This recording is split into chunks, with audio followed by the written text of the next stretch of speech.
my enemies, yeah. Hello everyone, what is up? I'm Rob. I'm Eamon.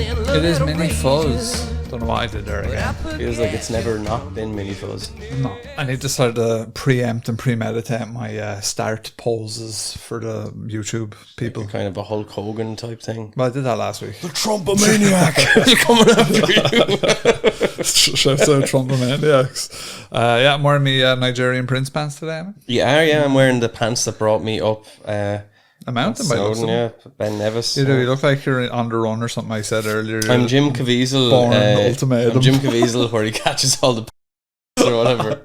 Oh fuck! Oh, not again. We're immediately demonetized. Nice one. Sound of freedom. Hope everyone's doing well. Hope you're having a good day wherever in the world you may be. No, I had a good day anyway. I mean, it was grand. I was grand. Like, it's fine. What'd you get up to? It's just bits. I was out and about, and then when I got home, what was I doing when I got home? Oh, household shit. Washing clothes. Garbage, isn't it? Hanging clothes. Boring. Good drying weather today. Cleaning the house. Yeah. All that kind of stuff. I worked for 8 hours. Yeah. Breaking me back over the laptop just because of my bad posture. Yeah. And then like just went to the gym for an hour. What a time Came to be home, alive. got a shower, and now I'm here. I went for a run this morning. Did you? How'd you get on? Good, yeah. Yeah, First very time good. in a long time. Yeah, But, the old running. The weather, like when you see the sun splitting the stones like that, you go, a grand old run. Yeah, there's never really, in my eyes, good weather for a run because I don't really enjoy it all that much, but it's kind of a necessity at our age. I'm doing It's starting a to lot get of paunchy, rowing. so you kind of have to. Yeah, well the thing is, if something. you just take your foot off the gas for a minute, the paunch is just like, You go to Japan and you're like, oh, I'm gonna eat a lot of fried well, I'm foods obese now. in Japan. Like, Everyone's obese in That's what Japan. I'm Though, saying. like, But it's so true, though, their it's fine. ideal weight for a woman is like 45 kilos. It's like, what? Like Over when- here, you're like on the bad side of the BMI. Not obese. Like you're about to die of starvation. like when I came home, it's funny because I was like over there, and when I came home, I was like, I want to lose a bit of weight, and I just feel like a big lummox over there. Yeah. But You're like a boss in a Yeah, Japanese yeah. video game. But it was funny because like Kira had never seen Lost in Translation, so we put that on like last week. yeah. But like Bill Marty's all like, I want to get fit when I get home. He's on the phone to his wife, like he's like, I want to lose weight and everything. So it's like part of the whole experience of going to Japan being has been in Japan. like, oh, I'm a mess. Okay, cool. But it's mad because like you don't really see a lot of overweight people over there. Like Nah, it's just portion size and all. They're just Yeah, not yeah. gluttons. Like we're gluttons for whatever reason. I there's think a whole it's I thing don't about know. not eating. Like there's a thing about sitting down to eat as well. Which is Yeah, like, because when you see them going in, ritualistic. like sometimes they get big banquets of food. Yeah. They just know when to say no. Yeah, I think that's it. And I just think say- just a lot of their food is like catered for like smaller portions. Like where a lot of the time I'd be kind of felt shortchanged eating in places there. You know? Yeah. Like, but then again, ramen, big bowls of ramen. and all that Angry shit. Gaijin was like, energy. where's Where's the the rest of the potatoes? There's this shit. Well, that's the potatoes are our problem as well. You know what I mean? Well, potatoes are class though. Yeah, they are. They surely are. Potatoes are class. They are indeed. Yeah, thanks to everyone for your reviews, your supported patronage, and all of that jazz. We do appreciate it. Before we get into it, just another little quick reminder that, yeah, we're on Apple Podcasts on their little subscription service. If you want to check that out, you can sign up on Apple Podcasts, iTunes, whatever. $3.50 for the month, and you just get access to ad-free episodes and our exclusive Patreon episode. I am in the process of tracking down and uploading all of our old Patreon exclusives to Apple. So they should appear at some point soon if you're interested in that. Unfortunately, we don't have data when someone signs up on there. We don't get names, we don't get anything, so we can't give you shout outs, unfortunately. But if you want to head on over to Patreon, you get all of that. So yeah, do check it out. You can pay yearly if you like as well. Eamon, if they've got any spooky stories, any dreams, ghosts, hauntings, Few people with anything going on? stories today. There is, yeah. We're going to read them out. monsterfuzzpodcast@gmail.com. Send in your stories and we will read them out on a mini fuzz. Bang dushed. Shouts out to our new patrons, perhaps old patrons, Chadwick Gales and James Matthews. Sounds familiar. Chadwick Gales sounds familiar. I believe he has a podcast actually, so shouts out. Is it Paranormal Ridge? Something like that. The Ridge of the Paranormal. Something like that. It could be Paranormal Ridge. Chadwick, if I got it right, let me know. There's only one other great Chadwick I know, and that's Mr. Ballsman. Yeah, who was I was thinking that as well. I was Good like, lad. he's the Black Panther. He is the Black Panther. James Matthews Band. Crash into me. Never really liked them. Yeah, I think I had one of the albums. I was just trying to like them because everyone else did. I was like, yeah, class and all. I think that. And then I heard Lane Staley, and I was like, why does my ear like that so much more? Like Dave Matthews to me as an outsider, non-American, was like very much kind of like Starbucks cool dude music. Like that's what I felt about Dave Matthews. I just never. There was something about him that I just never really took to. You see, nowadays, none of it matters because music is so easy to come by that you can just like it. You can just like anything. Do you know what I mean? Like it's easy to just find stuff. But back then, like you had to just take a gamble on an album. So every now and then, somebody like these are good. And when you were a bit younger, there were albums you got introduced to that you didn't initially love, but went on to become your favorite albums of all time. So part of it was like, I think it was just waiting for the penny to drop. Now they have some amazing songs, to be fair. Like they do have legitimately some great songs. Yeah. The mystique of artistry is dying. Yeah. There's a couple of artists I really like. One of them's Riley Walker, shouts out, folk kind of guy. And I followed him on Twitter. Really into his stuff, really good music. And then like the other day, I just checked on his feed, and he's like, got kicked out of a venue for taking too many Xanax and all this stuff. And you're like, all right, okay. And it's just like the romance is gone. Yeah, whereas 50 years ago, that was Sid Barrett basically, but he just wouldn't know about it though. Twitter. Yeah, Sid Barrett wasn't able to be like, Sid Barrett had the Twitter. Radiator is talking to me like. If Sid Barrett had Twitter, like he like wasn't it one day the rest of Pink Floyd are like, you're like, we pick up Sid, and they just went. Nah, that was how he basically left the band. He used to show up in the studio and all, apparently. Was it? He like just took too many drugs, and then the door didn't open again to come back I'd out. say, yeah, I think there was probably a bit of the paranoid trigger some on there as well. or something. Happened with a couple of guys. Nick Drake, one of my favourites. Yeah, he was the fellow we listened to going too much, and he couldn't come back from too much hash. He was like us, except never came back. He never came back. Yeah, it took us a while. We were fighting the tide there for a while, but we got back. Yeah, no, he was. Every now and then, I like to just take a bit of hash again, just to make sure no one else is gonna get hurt. Yeah, no, he was another one. But again, he's another artist that has that mystique to him because he died quite young, and he was dropped by. If he was on Twitter, you'd be like, yes, like, I've some bad hash out there, lads. Be careful. I've looked past the curtain and I don't like what I see. I think you're right. Yeah, it's no good. Like, because there's too much, and there is especially when you're talking about drugs and all the rest of it. Like, we're people who we're not anti-drug, but we don't take drugs and we don't advocate drugs or anything. But there is something sort of romantic about watching someone that you're really into slowly just piss their lives away with a mad addiction. There's something when you don't know about it. Yeah, when they're not, because if people were actively, like if Kurt Cobain was being like, my wife's some dope, you'd be like, why is he? But there's a lovely mystique about Kurt. Apparently with Kurt, though, the strange thing about him is everyone expected him to be sad, but apparently he was a real happy kind of jokey fella. Oh, like, I thought he was like a manic depressive. No, I don't think he was like, at least outwardly he was. Oh, outwardly, yeah. Like lads in Nirvana always said that he was like good the crack. jokey, laughy one. Like he wasn't the kind of morose, downtrodden kind of character that you'd expect. Lane Staley was probably that. No, Lane Staley was very laughy as well. Yeah, he was like apparently just always like he never was miserable. It's just all his lyrics were miserable. Robin Williams, folks. Do you know what I mean? Sometimes people need you to be happy more than you need to be happy.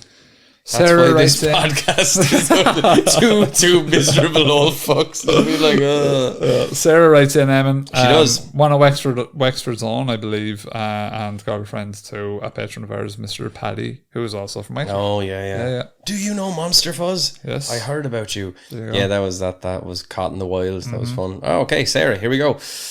Hey, Rob and Eamon. Paddy mentioned that you both enjoy paranormal stuff, so I thought I'd share one of my recent experiences. I have a gift, a sixth sense that allows me to see ghosts and spirits. One particular event stands out the most to me. A couple of days ago, Paddy and I were out for a drive late on a Tuesday evening as it was getting dark. On the way home, it became extremely foggy. There was a water tower just down the road, and the red light on top was shining through the fog. It felt like something out of a horror movie. As we drove through the red fog, I saw the silhouette of a woman walking on the side of the road. I immediately told Paddy to watch out for her. However, Paddy didn't see the woman at all. It turns out the woman I saw had actually passed away the night before, and she used to walk that road all the time. Okay, so we had a rating like that, remember? ages ago. We actually had, and it was in Ireland again, wasn't it? It was someone wrote in a story echo of someone that where it was no like longer with about us. a woman. Was it in Cork? Maybe Kerry. Someone that walked the road, and they passed her on the way home, but she had actually died Oh, that she night or had something. died. Yeah. Yeah. I don't fully remember. Something but yeah, like that. Something similar to that. Yeah. Yeah. Sarah goes on to say, a few years ago, I also had a dream about someone's grandmother passing away. In the dream, I saw everything clearly. The room she was in, what it looked like, and even what she was wearing. That same night, I received a phone call informing me that the person's grandmother had indeed passed away, and the details they described matched exactly what I had seen in my dream. I didn't tell them about the dream until after the funeral. It was like I knew their grandmother had died before they did. How crazy is that? Oh. I've had this gift since I was young, and it still scares me, sometimes because of how accurate my dreams are, especially when they involve someone passing away. Even when I'm just walking down the street, my sixth sense sometimes kicks in, and I have an out-of-body experience that tells me someone around has passed away or is about to. Mm-hmm. I have plenty of experiences and stories to share, but I'll leave it there for now. I don't want to bore you. Jeez, this won't bore us at all. This is very interesting. By the way, Paddy sometimes gets spooked and tells me to stop talking when I have these spirit encounters. Yeah, that's understandable. That's understandable. Yeah, that's pretty mad. We have a lot more in this episode that ties in with kind of what you're talking about.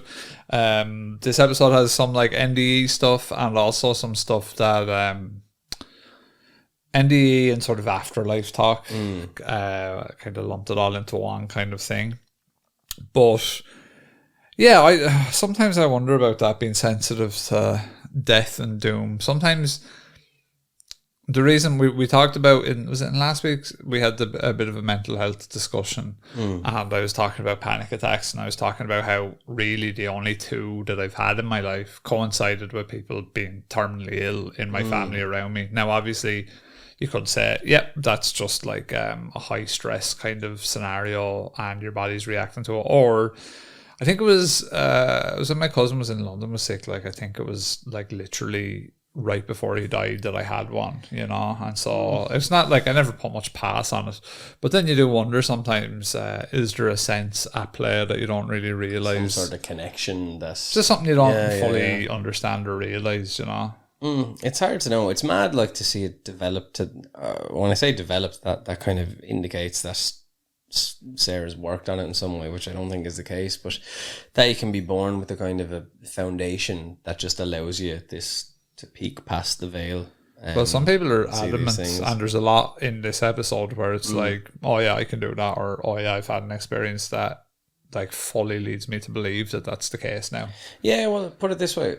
I know, say for example, I saw the shadow person. It's a one and done kind of a thing. I've had one or two little weird encounters, but like I never expect or feel particularly connected to any spirit realm.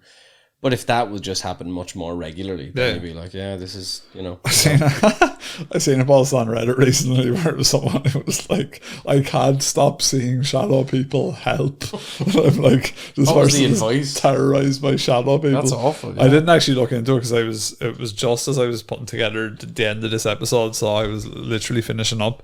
But like you'd imagine like being absolutely terrorized by shadow people. That would be awful, yeah. Go crack, like, well, even last week's episode, the Flickergeist. Yeah. And like that's shadows out of the corner of your eye and all the rest of it. Like Flickergeist, that'll be next week's episode. Is that now? We haven't recorded that yet. Next week's episode. That's good. That's people now have a glimpse into the dark ether. Just said that sounds interesting. Flickergeist. I'm interested. That? Come on, let's go viral. I'm interested in Flickergeist. Let's go so viral right now. Creepypasta Flickergeist. You know, it sounds like if you type that into the wrong website, you don't know what's going to come up. I'm wondering what kind of weird new age kind of like horror we're going to get in the advent of we had Loab, didn't we? The weird AI. But like, thing. I think there's a lot of new scenarios happening where, like, for example, dead people's social medias and all are like still alive and well, and you can go and check on. I'm wondering like what kind of things are born from all of that existing and people like experiencing kind of weird stuff to do with that. You know, like how people talk about getting texts from like their dad's phone number. But it's just that you could get a Bebo post from you could get all of that, like, and you know, it kind of opens the door for like new creepy fiction to like really emerge, because there's going to be a lot of fun and play that you can do with AI stuff. There's so much connectivity nowadays that like the amount of ways, like it used to be, you know, the spirit knock on the wall or whatever, but now it could order you sushi through Just Eat or whatever. Like there's a lot of opportunities for the ghosts to kind of be on your Ring doorbell and like, stuff like that. But that could be a thing, right? Like the ghost could use their credit card that hasn't yet been cancelled to get you food delivered to the house with a little note saying like, from your dad. I actually had a ghost story about that where someone was like, oh, like the ghost of my dad appeared and was like, there's a direct debit about to come out of your account from me, sort it out quickly before you get hit with That's pretty handy, because that is as well like a dad ghost would do that. A very pragmatic dad ghost would be like your dad, because he's still not able to tell you he loves you. He just has to be like, listen, I just want you to know that there's a direct debit to come out and you can get away from it now. Anyway, all the best to your mother. You know, like, but he couldn't be like, I miss you, son, I love you, you are a part of me. It would just be like, fucking don't get hit with that bill. He has like a 5-second window from the afterlife, and that's like the best thing he can do. And it was for Norton antivirus as well, which makes it even funnier. It was a Norton antivirus subscription, which is very dad like, to be like, cancel your Norton antivirus, you know. He's like, I don't need it anymore. Or I don't need antivirus anymore. I think my dad be like, listen, there's a heap of flagons that I have hid down the back of it. You need to get rid of them before your mother finds them. Or you get them and drink them, or get them and sell them. He might have some rare. He has a rare Waterford whiskey that's worth good coin. And even in drunken stupors, when I was living at home, my brain wasn't drunk enough to be like, you can't, if you touch that whiskey, your dad will be so disappointed. To be fair, that's impressive that it survived in the house with you and him. Yeah, that's a fair point. Two of us ghoulishly won, where's the whiskey? And you know, and it was there all along. Not that whiskey, that's too good.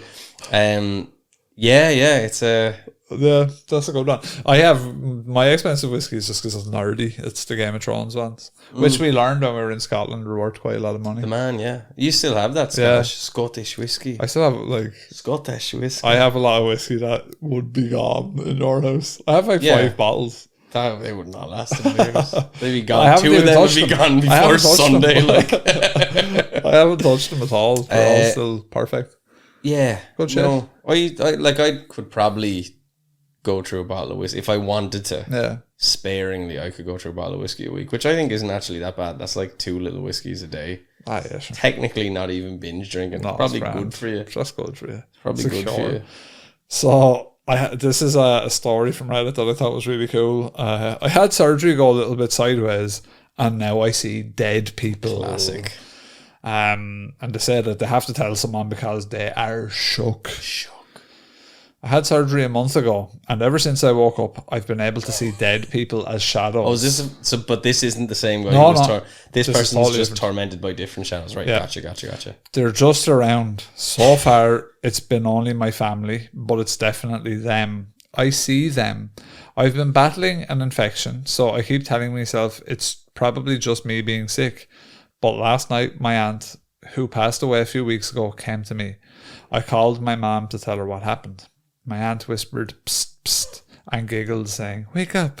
It was bizarre. She was as happy as can be, and it felt like she wanted to play with me. She showed me that she could hug her parents again, and that they were all happy. I saw her standing in the kitchen behind my parents, smiling and putting her hand on them. She wanted me to see that she was at peace, and she seemed really entertained, which was unexpected. When I told my mom, she gasped. Apparently, before my aunt fell ill, she told my mom that she was jealous of the fact that sometimes our family visits us in dreams to warn us of danger or to let us know that someone has passed. My aunt said that when she died, she would have come to mess with us, or she would have to come to mess with us. I was telling my mom how serious and real this is, how, of course, we've had things happen here and there, but I've never been more sure in my life that this was real, Eamon. I can actually see people who have passed, and while I was initially freaked out, I've made peace with it. And there's one thing I can't figure out. There's a 5-year-old girl who stands beside my bed most nights, creepy. I wake up constantly thinking it's one of my kids asking to get into bed, but I don't have a 5-year-old daughter. She loves to play her music box for me. So I mentioned this to my mom, saying the only little girl I know who passed was my dad's sister, but I thought she was only 2 or 3. My mom then said my dad's sister was 5. I insisted, no, she was 2 or 3. Go ask Dad. I'm 90% sure of this. So she asked my dad how old his sister was when she died, and he said 5. Yeah.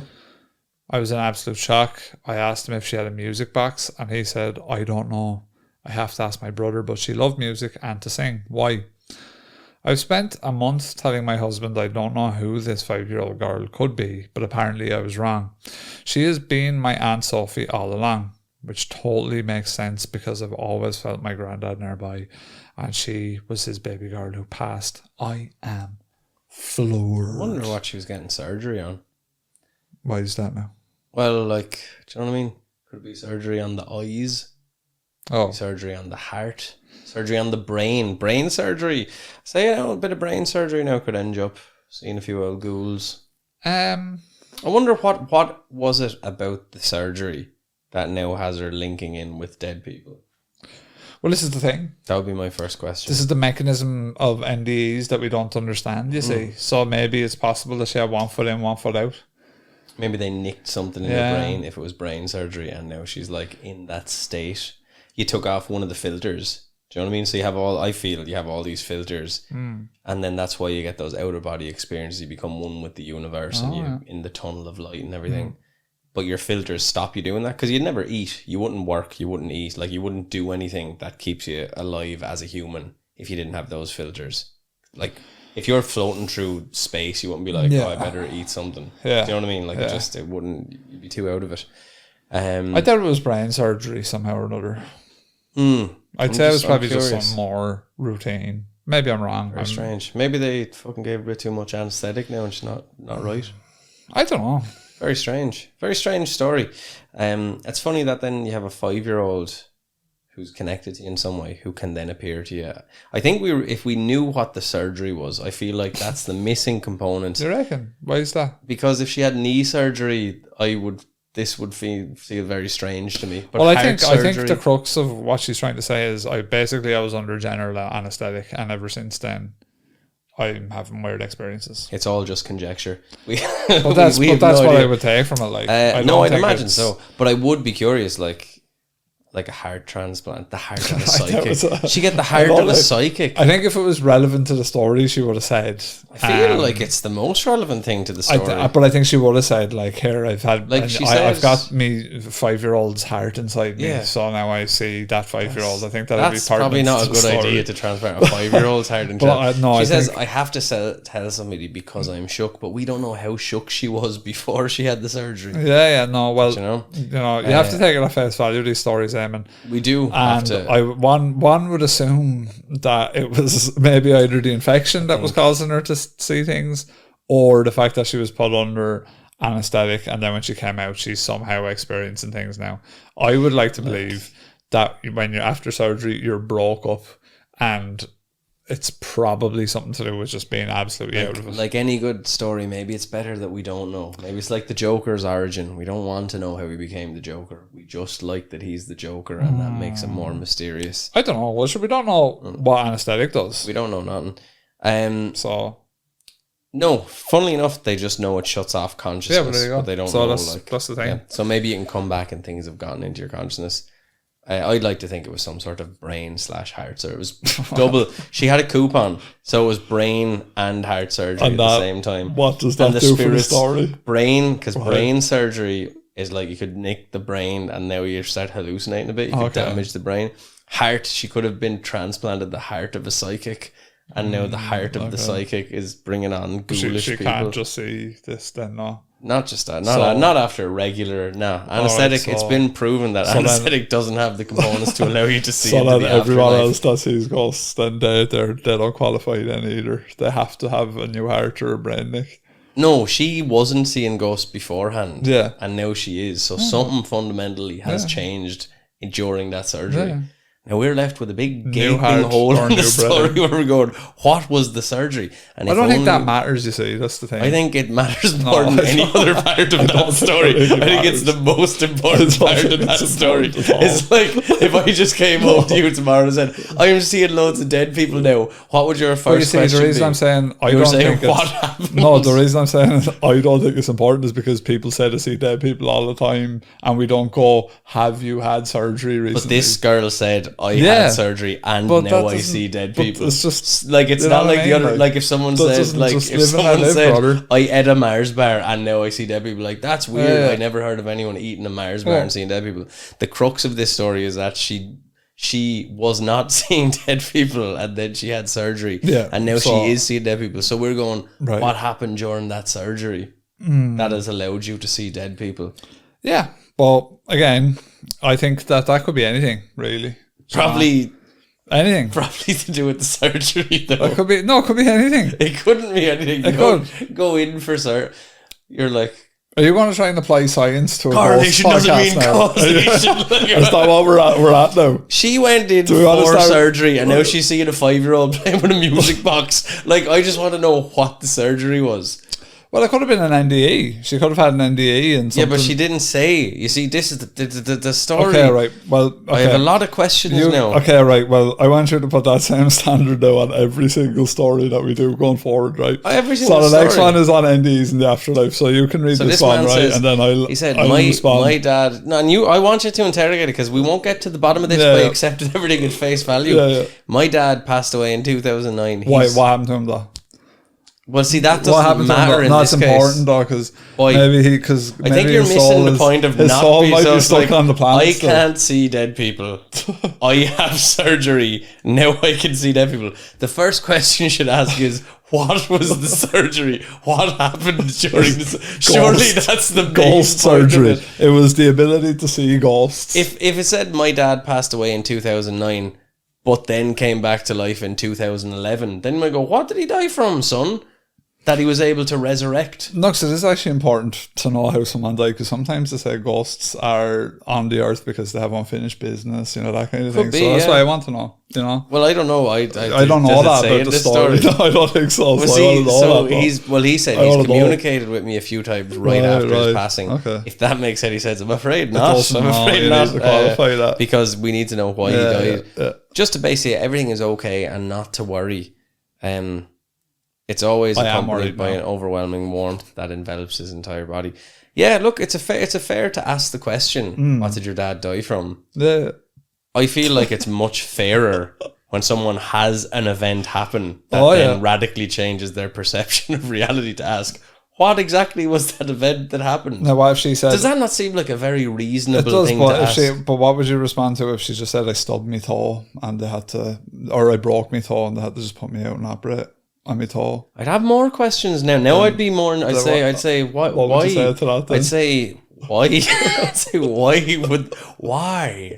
Oh, why would they do that? That doesn't make sense. Or if and there's then I'd start going. Now, if she said that didn't make sense, and now she's saying she stubbed her toe and she can see dead. That doesn't make sense. Right. And then naturally I'd go, maybe this story doesn't make sense. Ah. Maybe someone's telling porky pies. Maybe we're on the wrong podcast then. To No, be calling out people who are seeing ghosts. we need to call out. We've called out these people before. When people, I love an old story. Like this man, his dad, he's feeling nice, warm, enveloping feelings of love, compassion. His father's passed away. That's a nice story. I don't need to know why his dad died for this story Why not? because it doesn't really matter in the I do, context though. of this story. But why? Because I want to know why. But you're just acting the McGillicuddy Reeks. Like you're like this is I want to it. This know. makes no sense. What I said makes perfect sense and is rational and reasonable. It matters. Absolutely rational. Man, anyway, with the ghost, man. This happened again a few days ago when I had to literally rescue my senior mother who was stuck in the bathtub for 30 minutes. But why was she stuck in the bathtub? She has mobility She has issues. mobility. So Yeah, now that's the we're next allowed to sentence. keep reading this one. Afterwards, I heard the words in my mind, "Thank you for helping your mother." Again, accompanied by that feeling of warmth. I'm just curious if anyone else has ever experienced something similar. I Have actually you? did one time when I had surgery. Yeah. Where I got pulled no, out. wait, no, I got hold on pulled now. out Sorry, in no, the sorry. dentist. What kind of surgery? On my tooth. Tooth surgery. Yeah, my jaw. And then when I woke up, You actually did have tooth surgery. yeah. When I woke up, then I started seeing ghosts. Yeah. Yeah, I don't know why. I don't think it has anything to do with. Well, what tooth, I'm really but I glad just about see is that ghosts I now. know that you had tooth surgery rather than just saying you just went in for a thing. Because now that I know you had tooth surgery, I can decide and I can weigh the pros and cons of believing this story. Okay, that's good. Have we heard of feelings of warmth? Yes, is the answer from Reddit user Edward Bliss. NDEs all the time. Feelings of warmth. Love. Yep, that's what they say. Euphoria. They say that all the feelings you would have had when you were dancing to Tiesto in the old laser nightclub back in the day. Those kind of feelings. Feelings of berries without berries. Feelings of berries without berries. What we all strive and hope for. And I think that I think with NDEs, that's what people say, right? Is that what you're going to call the DMT filling your body? The old dimethyltryptamine, like, blasting you off to the next that's level. always the thing that I'm kind of curious about with these NDEs and things and such. It's just like how much of it is just biological. That your body just releases that when you're going to die anyway. Yeah, because then you worry like that if you... I think though if your body releases it, the fact that they'd be able to see a pair of runners up in the 5th floor of a hospital that were there. That's true. Because then it goes out into the realms of something a bit more But spooky. then sometimes like, then the people that just die instantaneously, sometimes I wonder is that like releasing that shit a biological thing where it's like the body needs to release that for you to go on. Because if you get robbed of that, then maybe you don't, you know. If you just have someone just decapitates Shot in the head you or real something. quick. You know, watched a real cool video actually, like getting robbed by 2 dudes on a moped, and he turned the gun on him, shot one of them dead. It's in Brazil. Yeah, they'll do that in Brazil with the mopeds. But he shot the lad on the Yeah, moped. took the gun off him, shot him. That's pretty cool. Yeah, and then started shooting at the lad going off on the moped. And Then he's as well. like, ah, Yeah. oi, oi. No. The first is no, we didn't get to rob anything. No, see that fucking plane falling out of the sky in Sao Paulo? Yeah, man. Jesus Christ. It was about to hit a village, apparently. Paul's been keeping me up to date. Right. But the pilot, he was only 35, but he was able to try and just avoid the small town. But obviously, I think there's like 50 or 60 something people that perished. I love Reddit, like it's gas. Like there's lads like dead ass straight face saying like, oh, I know exactly what this is, which they're right. I think they do have an understanding of what happened, but they're like, oh, I'm War Thunder. If I do this, I can't get out of it. Like they're talking about a video game, War Thunder, which is a flight sim game. Art like- imitates life. They're like, yeah, that happens in War Thunder, and if it happens in War Thunder, you can't recover. Your Yeah. plane's going to blow up as well. And they're like, War Thunder. And flight sim. War Thunder trained me about this. But Flight War sim, Thunder sounds what's War funnier. Thunder? Yeah, Flight Sim makes a lot more sense. When you say because War it's Thunder, it just sounds funnier. War Thunder. But that apparently happens in War Thunder too. Yeah, well, apparently it happens in real life as well, unfortunately. Stall, engine stall. Yeah, poor lad though. Poor everybody. It's just a horrible situation. There's one video which is harrowing, and it actually shows the plane, and it's like a chopper. It's turning as it descends. It's like on them sycamore seeds. Yeah. Yeah. And the cool thing about that is it's like 2 minutes of terror, and then you get to die at the 2 end minutes of of terror and mad G-force rushing Yeah. through your body. I'd say the DMT is just like, That's true, actually. it's like. What would you do? You're on that plane going down. Shit your pants. I'd ring like the last bad service I got. I don't I'd think be you'd like, have a chance. is this fucking Mike's tires? You guys fucking suck. I don't think, like, realistically, I know you're being facetious. I don't think you'd have a chance. No, you wouldn't. You just I have to think you accept just- it's over. I don't even have much of it. Someday we're all gonna have to accept it's over. In I a would just moment. rather it not be. I'd rather down through not the sky. fucking. What's the thing called from War Thunder again? What's the Stall. what's the thing that I don't know. There's probably a War Thunder name. there's on probably a War Thunder. Oh no, I'm caught in the fucking twister. it. G Vortex or something. There's a G Vortex. Oh no, G Vortex. I saw this happen in Brazil. That was terrible. It's horrible. We were that, talking like, about people Jeff actually Buckley drowning last week, and now this week Join us in our water. you're disrespecting. I'm not disrespecting. I'm disrespecting the lads playing War Thunder. Yeah, no. War Thunder. It's like we need to make a war game. What do we call it? I don't know. War Thunder. biscuits or war. Yeah, no, mad, man. I Horrible. think This is life, man. I'd stand up in the plane and I'd jump with my arms up and I'd be able to stop the plane. From inside the plane. Yeah, and then I'd fly. Yeah, probably. No, I mean, there's no harm in trying in that situation. Get up and try and say the pilot do be like, something. yeah, whatever you think, man, give it a go. Whatever you think yourself.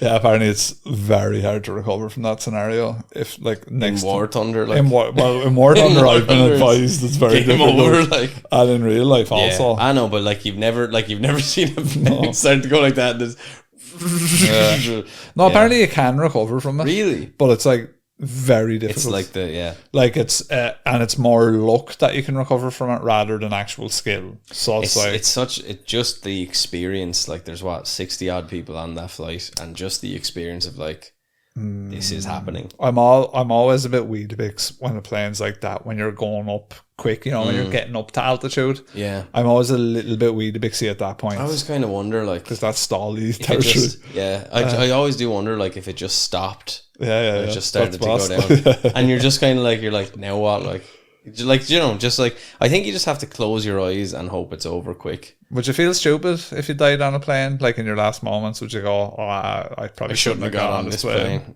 No, I think I probably would. If I was in like a Cessna that my friend was drunkenly flying, I'd be like, yeah, this was a bad idea. Right, but if you're in like a commercial airline, you're like, if only I had gotten to Malta, I'd probably be like, if I was going to Japan, I'd be like, it was worth it. But if I was going to like Malta, I'd be like, was it really worth going to Malta? Like, grand. Malta's very lovely. Like, it's cool. Like, they're all lovely. It's not far but is away. It worth it? Do you know what I mean? Is anything worth it? If I went away to fucking Venice, even I love Venice. I think I'd be like, you have to take risks with your life. Every time you cross the road, risk. Okay, but is dying in a fiery wreck better than like 40 years of mediocrity? Dying in a fiery wreck might be better than 40 years of mediocrity is pretty good though. Mediocrity is good, like mediocrity is what most of us that's what get. we do most of the time. Most of us get. Mediocrity is grand. Like this is mediocrity. What we're doing right now is mediocre. Everything we do we're is mediocre. There's nothing we do that isn't. Well, Japan is mediocre. We've done that. No, but that is all the people who live for in Japan. Japanese people, it's mediocre. But for us, it's cool, dude, guides and shit. You know, these YouTubers that are. When you say it like that, I start to wonder: Are we actually sub mediocre? When you say it like that, I wonder. No, it's funny enough like that. It's a complete like the folly of Western man to be saying that. Whereas like most people are like, "Oh, I don't have clean water. That's cool." Yeah, we're like, I got a plane so I could buy small figurines. Yeah. Wow, I could have died. Or like, let me rinse out my slightly soapy mug with clean water just because I don't want any residue.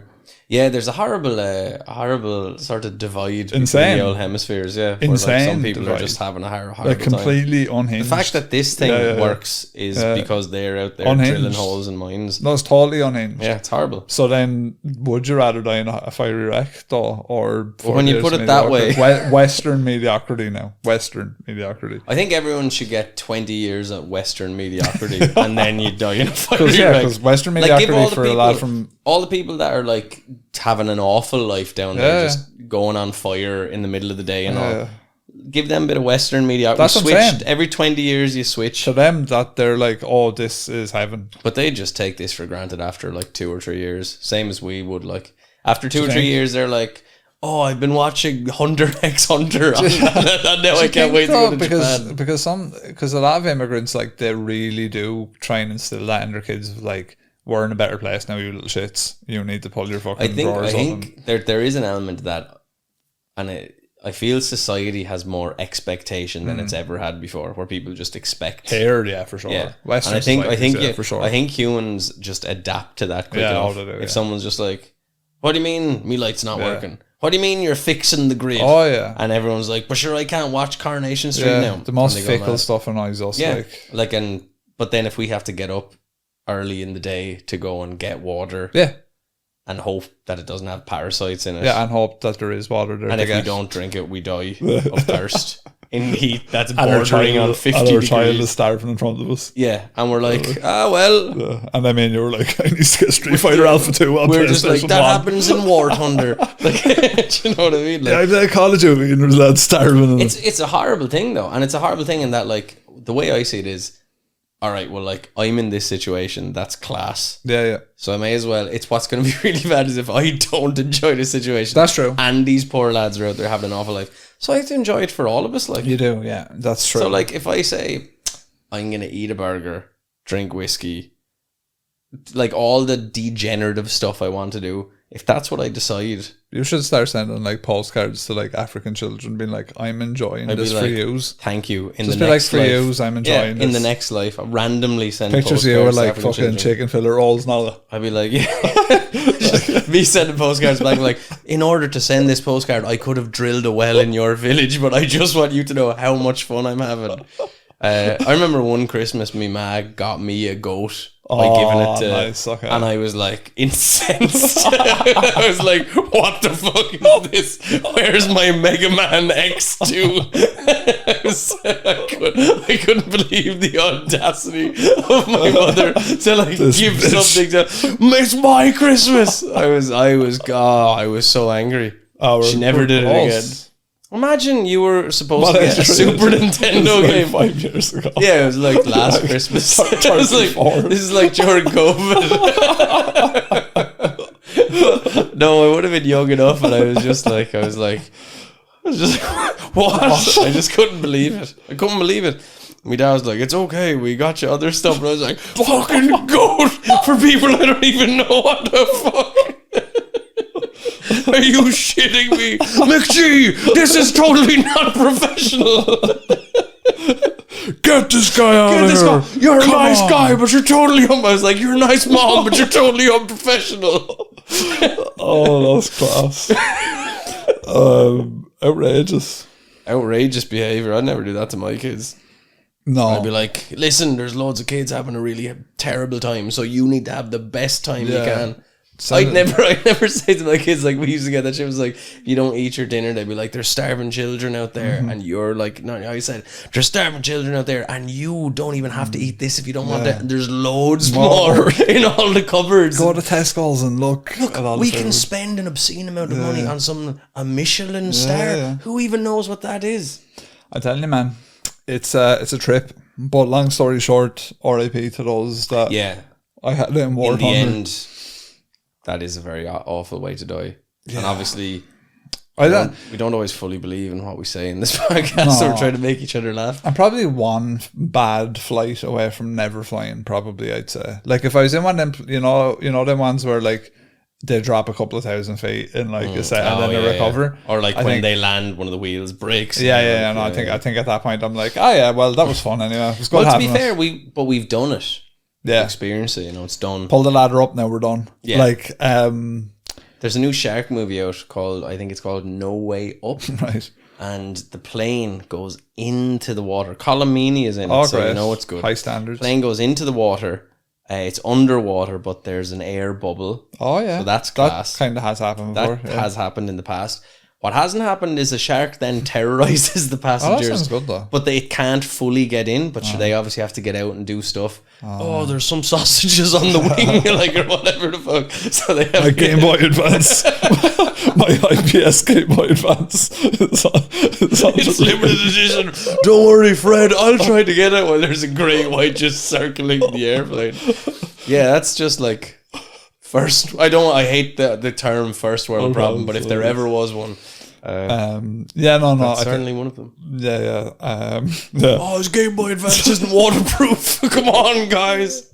So we're on to another tragic Bowen, story the here. original. Is this mine? Did you read the last one? You did, didn't you? Mine's. Yeah, you did. Yeah. This fella again, though, he tells you what happened. He had a pulmonary embolism a few years ago. Issue with the brain. So now I know. Oh, yeah. Now I feel more comfortable. Go on.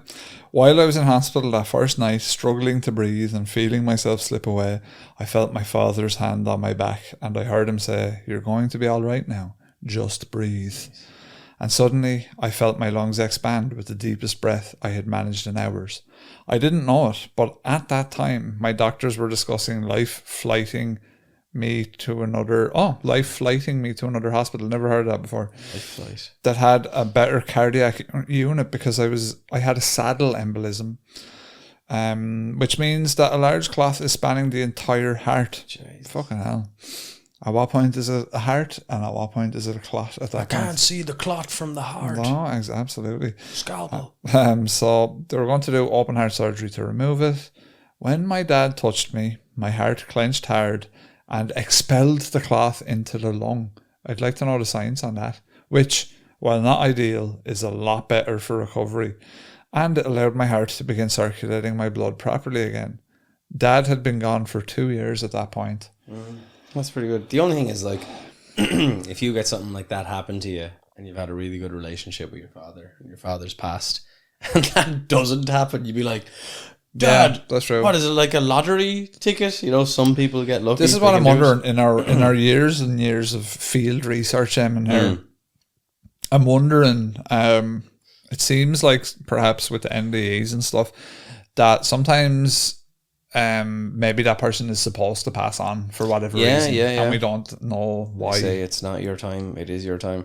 I heard an interesting thing earlier about we're a farm for aliens. They're obsessed with our idea of souls. So they put the souls in us, and then the souls go into the aliens afterwards. So maybe that's part. The alien came down as an apparition of the father, but it was just like, you're not ready yet for me to inhabit this soul. What's the quote? Something like, we're not humans having a spiritual experience, we're spirits having a human experience. Yeah. What does it all mean? Heady stuff tonight. What you reckon? What you reckon about that? Sure, it's true. Are we spirits playing Mario Kart with the human body? I think so. Do you reckon? It makes, like, if you approach your life like that, it makes it a far less anxious experience. Yeah. If you're just like, I'm just here and observing and having a crack. Yeah. Generally, those type of people are way more content. More chill. Because, like, that philosophy and logic is, like, basically, you can apply that to, like, every religion and spiritual teaching and yoga and all that shit. So, like, anyone that believes up on that level, whether they're Muslim, they're Jewish, they're Christian, or whatever, or if they're just people that practice meditation, they generally seem like happier people. Yeah, I think the less you care about yourself, the happier you're going to be. Then it's always a tricky one, because you can by proxy care about other people. Yeah. But it's like, it's kind of like this weird, partially narcissistic thing where like you want put everything your standards on them. It's exactly. You're kind of vicariously living through them. But you're like, I've had that before. I've had, like, I know people personally where, as friends, I felt like that they, you know, they want to be friends with you on their terms. So it's like, oh, I have, like, my standards that I expect you to adhere to, rather than just being you are what you are, and that's that. Which is what I always am like with people. It's like, unless they're fucking like weirdo fuckers or something. But it's like, if you are who you are and you're not bothering me and you're doing your thing, that's about as much as I care, really. No, as long as you're not harming like, anyone, you're not trying to change someone to do something like that. Yeah, but it's the same way, like, you know, square pegs, round holes. You know? Exactly. And it's like, I suppose, you know, there's a bit more to it when you're actually in a romantic relationship with someone. Different. That's more tricky, because you have to kind of negotiate. You become kind of one entity. Yeah, it's more annoying. Yeah, it's more. Yeah, that's a better way of putting it. With the lads, you're just like, so bro. And like, but that's exactly it. It's like, with the lads, there's no stakes in the game, so why make it about that? You know, if you're friends, well, it's all just it should be easy. Yeah, it should be. And easy. now, to be fair, your relationship obviously not as easy, but also, it's more worthwhile. But if I spend the amount of time with you that I spend with Paula, and we had to sleep in the bed together and all, I'm sure I'd be like, for fuck's sake, like, you stop doing that. Like, that would be understandable at that point. That's true. Like, it's different when you're spending 24/7 with people. Yeah, there's a whole different, and you have this whole, and there's all their different stakes in it and stuff, like, and you're trying to build a future together and all that. And it's just, I think mates are massively important. Yeah, you know, and we're all like close mates, and that if something happened, you'd be able to throw the line and be like, hey, I need help with something. And, you know, we'd have like a good few people that would have our back, and we would have their back. But like, I suppose your partner is like the one that you constantly have to have their back, even when you're like, this is too stupid for me. But sometimes they won't have your back. Now, not in my case, but I'm just saying in an abstract sense, like, you know, there could be people listening to this and going, like, they could be in a fucking terrible relationship, and they're like, oh, that's the logic I need to apply to it. No, that's not true either. No, and relationships are different. Like, as well, like, that, you know, a relationship being 50-50, like, that the idea is, you put in 50-50, but at times, like, someone can only put in 20 or 30, and you just have to balance each other out. Oh, yeah, it's tough. Yeah, I was reading a story, to speak to that, what you're saying, where like a lad was basically a caregiver for his missus. His missus had epilepsy. And but it was like it must have gotten worse since they met or something. But she was essentially like wheelchair bound, and like he was working to provide, so he was doing like 50-hour weeks. Then he was coming home and then had to be her carer, and she needed fairly constant supervision. Yeah. And he was saying like that she has care outside of him via insurance, but they're only caring for her when he's in work. So like when he comes home from work, so he's constantly he's doing it. So it's like, but he was basically, it was like one of those vent posts, you know.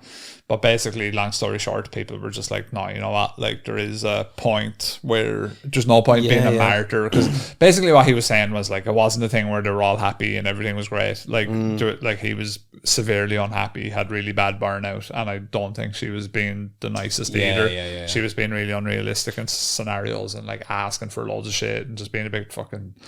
And so he was basically, probably had a load of guilt because he's obviously caring for this person. And he wants to dip, like. Yeah, and so everyone was just like, yeah, dip. Yeah. No, it's like So that's the flip side of it. So yeah. There's people, and when I say I have personal experience, not like that it happened to me, but people I know spoke to me about it. Yeah. Situations where like they were in a situation where they're like, this isn't working out, I'm going to leave. And then someone, you know, got diagnosed with maybe a bad illness or whatever, and now they're like, no, I can't leave. And just talking to him and like sort of saying, you know, you're kind of going, well, look, now obviously they're getting their head together, figuring out. And I said, look, ultimately, like you have to do what's kind of right. So like, you've got one life. You got one life. Like you can probably maybe give it a month or two. Yeah. You know, or like, or whatever time frame before, you know, you get some results that maybe point to a more positive thing. But ultimately, yeah, you have to live your life. You've got one of them. If you're not happy there, like... You've only got one of them. Yeah. YOLO. C'est la vie. You only live once. Carpe diem. Seize the day, excuse me. Yeah. Not live for the moment. Say ça, that's that. Yeah. And that's how you can end a relationship. You just go up and you go, how are you getting on, hon? Say ça. Yeah. Come on to the pill. I was about to say, come on to the pill. You know, it's come on to the pill, man. Somebody just have to say, look, come on to the pill. For dinner. That's over now. You know, come on to the pill. You just say, Bora comer pesh. Let's go eat fish. That's it now. A tout le monde. A tout le monde. Two mezzanine. Yeah, no, but long story short, you've got one life. You know, live it. Like, don't, you know, get bogged down in some bullshit just because you feel like you have to. Yeah. You know? If you're going home every day and just like, bullshit, No. do this. I don't Life's too short. Life's too short. I just be like, YOLO. I'd be like, I'm not doing any of that shit. Play life like you've just spawned in on GTA.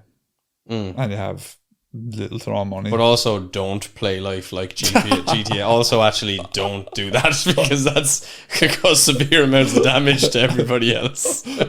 Of all the video games that you could have chosen what I'm saying, play life like Postal and just shoot everybody. Find the closest car and drive into a wall. And press triangle at the car closest to you. No insurance. Off you go. Yeah, we have another one here, Eamon. We do. I felt this. I experienced a major stroke 20 months ago and nearly died. I thought I was going to die. While I was in the hospital, the 3 grandparents I had known, paternal grandpa died when I was 6 months old, so I have no memory of him. They came to visit me. In a time of such personal tumult, this brought me such peace and comfort. I told my therapist about it later, and she said they had likely come to let me know I was going to be okay. I think about it often. Yeah, this is something that I think about often when I'm compiling these and stuff. Is like, just, you know, I wish I knew the rules of engagement for the spooky spiritual side of things. So we could invoke Pazuzu. If there was more to it, or if it's all a lot of bollocks, it's very hard to know, and it's something that I would like to know. But like, when you hear all this stuff, you can get why spirituality became a thing, right? Because it's just like, there's so many spiritual experiences people have throughout life. It's hard. It's hard to kind of, I know it's all anecdotal and we can't prove it, but with so many anecdotes, you're like, there must be something going on here. But what people would say to sort of detract or to take away from that is like, it's all human, like all of those things that you're describing are human experiences, but like, I feel like sometimes there's more to it. That's it. And everything is anecdote before it becomes science. That is true. Do you know? So another one here from Life Weird over on Reddit as well. they basically just chimed in as well, thought this story and experience, they said how lovely that you get a message from your dad, but they go on to say that they've asked for messages from my mom and received them. Once on my birthday, a balloon drifted towards me, literally out of thin air, and it had the words "birthday girl" on the balloon. Another time, alone at night, I sat and spoke to her as if she was next to me and asked her to send me a sign, "Hit me baby one more time," that she could hear me. And 2 days later, my son sent me a TikTok video, and on one half of the screen was the image I'd asked her to show me, my initial in a heart. The night my son was born, my dad showed me an image in my mind of him smiling so proudly whilst he held my son in his arms. I am blessed to have these experiences and still be able to feel their love. Very nice. That's very nice. Synchronicities of the spooky kind. Spooky synchronicities. They're very nice. And I like them. Sharks off Brazil test positive for cocaine. Well, and final story of the day. In keeping with our beautiful, profound experiences of the other, sharks are now on cocaine in Brazil. The drug was found in all 13 wild Brazilian sharp-nosed sharks that were tested. Sharp-nosed sharks, a good shark to take cocaine. Well, I don't know, judging by the name of it. I've never heard them before. They had a concentration as much as 100 times higher than previously reported for other aquatic creatures. So they're all on cocaine, but some of the Brazilian sharks are on 100 times more. I'm really curious about this because I'm like... I'm assuming a load of bricks got thrown into the ocean. But like, how many bricks are in the ocean? Do you know what I'm saying? Like, that's true, yeah. Like... What's the alternative, though? Like... Is it so many people are taking cocaine and pissing? That's probably more likely. Yeah, so it's like the way they found a lot of antidepressant medication in fish. Yeah, it's like changing their sex and all that. Yeah, all the hormones from the birth control, the female birth control. Yeah. It's turning them trans. Turning the frogs gay. Turning the frogs gay. No, seriously, though, that's what's happening. Yeah. It's probably all that shit is happening to us now, and that's why we're seeing so many strange things in society. Our bodies are merging with microplastics, and we're all like, what about this, though? Yeah, feel a bit this way now. Yeah, I wonder actually. That's the question now. I'm going to email Irish Water tomorrow, and I'm going to be like, "You better stop putting all that." Do you filter hormones out of the water? Probably not. They definitely don't. They don't even repair the broken pipes. That's what I'm saying. Filtering hormones is, in fact, the best filtration we have for hormones in the water are the broken pipes. Copper pipe. Hey. Yeah, probably. You know, researchers have long suggested that sea life could be impacted by drugs dumped in the water by smugglers, with tons of cocaine found around Florida and South and Central America. You would think that like a ton of coke is not enough to like penetrate. I'd say if they're constantly throwing bricks into like the similar areas. What are we talking about here? Like, and this is the sharp-nosed shark. You know, he's you know, he's doing fucking Tony Montana. Yeah, exactly. Big Hollywood lines going around. Push it to the limit. A study from the Oswaldo Cruz Foundation in Brazil has now found evidence sharks are in fact being affected by the drugs polluting the ocean. The scientists dissected 13 wild Brazilian sharp-nosed sharks that were brought from small fishing vessels, as the species spend their entire lives in coastal waters and were therefore more likely to be affected by the pollution. So just a happy coincidence that they have the name. Muscle and liver tissue were then tested using a standard technique called liquid chromatography with tandem mass spectrometry. Where molecules are separated in a liquid to look for cocaine and benzolecgonine, the main metabolite in the drugs. All 13 sharks were positive for the drug, with a concentration as much as 100 times higher than previously reported for other aquatic creatures. So do you reckon that... Imagine being devoured by a great white on coke. Well, I'm reckoning we don't need more of that story. That's pretty much it. But what I'm reckoning, Eamon, is... What about in that Colomini film? If like halfway through the film, like Colomini goes, "Oh fuck, what about that kilo of coke that was in my suitcase?" And then next thing it goes to the shark. The shark is getting into the coke. Yeah, that could be. And then it gets enraged and bites through the whole of the fucking plane or whatever. Colomini and the shark banging lines on the top of the jacks. Well, that could be another, that could be another one. Yeah, like if a shark or any animal, like, because humans like cocaine, right? Yeah. Because obviously the physiological effects on it. So you'd imagine like an animal, Like, you ever see an animal when they taste like sugar or something that, and like they love it. Like, like this is way better. Yeah. So if a shark took a snort of coke, game over. they'd probably just be like, I'm doing this forever now. Yeah, and like they use like sharks for testosterone, and also they're already high up on test, and then they're getting coke. And now they're coked out of it. I think my fear of being devoured by a fish, savaged by a fish, now has only been made worse by these terrible drug smugglers throwing lovely bricks of cocaine into the waters of Brazil. Imagine, I think sharks on their own definitely don't need more coke.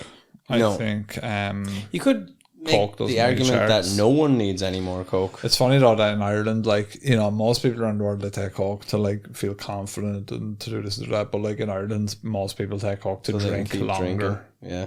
Like, it's like a performance enhancing drug over there. It's just like, I want to drink all weekend. But it's funny, like, because lads would be out on the bag and they'd be like fucking banging lines going, the housing great, I can't afford no houses. Like, how much you pay for that bag? Degeneracy. Even on a night out, like I don't go out and drink, but like when I went out, I was like, oh, how do people afford this every weekend?